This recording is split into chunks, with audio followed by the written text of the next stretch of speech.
আসসালামু আলাইকুম। আমি মোহাম্মদ রাকিবুল ইসলাম।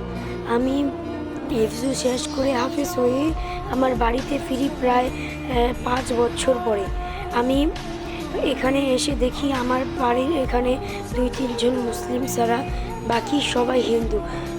সারাদিন মুসলমান আর হিন্দুদের মধ্যে ঝামেলা লেগেই থাকতো।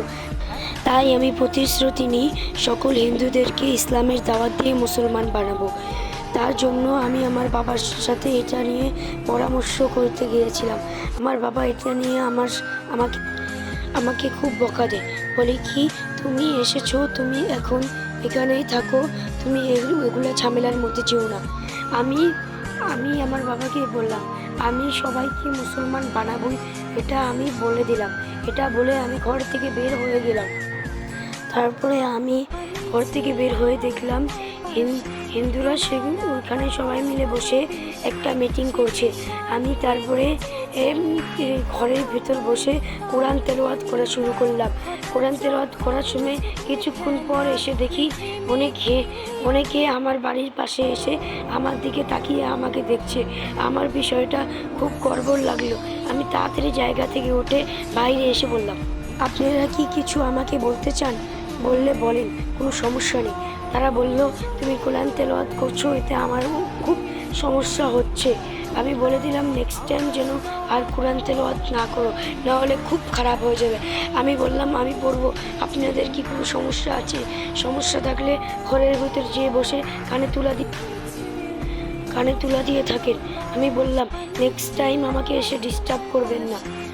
লোকটা বলল, মুসলমানরা খুব বেয়াদব হয়। আমি বললাম, আমাকে যা বলেন তা বলেন, কিন্তু আমাকে নিয়ে অন্য কাউকে এই কথাগুলো বলবেন না। তারা বলল কি, তুমি তো ভারী বেয়াদব। আমি বললাম কি, কোনো বেয়াদবি কিছু করিনি, আমার সাথে বেশি পাঙ্গা নিতে এসেন না। আমি বল কি, আমি গ্রামের সভাপতিকে ডেকে নিয়ে এসছি, তোমার বিচারটা করছি। তারপর লোকটি খুব দ্রুত করে গ্রামের সভাপতির কাছে গেল। গ্রামের সভাপতি এসে দেখলো আমি খুব সুন্দর করে তেলাওয়াত করছি।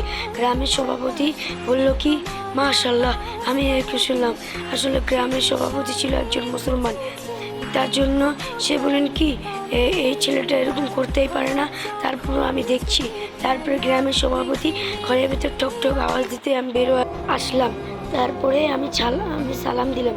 সালাম দিয়ে সে আমাকে সালামের উত্তর নিল। বলে কি, বাবা কি হয়েছে? আমি বললাম কি, এই সভাপতি সাহেব, সে ফুল ঘটনাটা শুনে ওই হিন্দু লোকটাকেই দোষ দিল। কই কি, সে কোরআন তেলাওয়াত করুক, এতে কি তোমার কোনো সমস্যা আছে? তুমি ঘরের ভিতর চলে যাও, তখন তো তোমার কানে কোনো আওয়াজ আসবে না।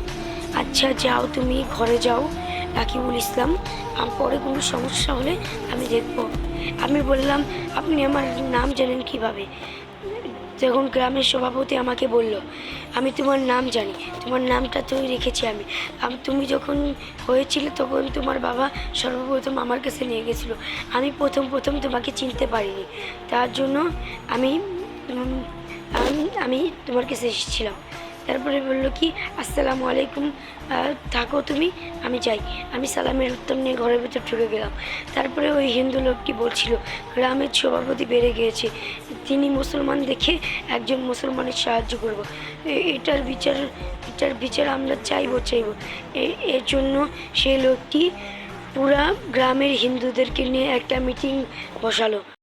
আসসালামু আলাইকুম। আমাদের আমির হামজা ফেসবুক পেজটি ফলো দিয়ে রাখুন, এরকম আরও ইসলামিক ভিডিও পাবেন ইনশাআল্লাহ।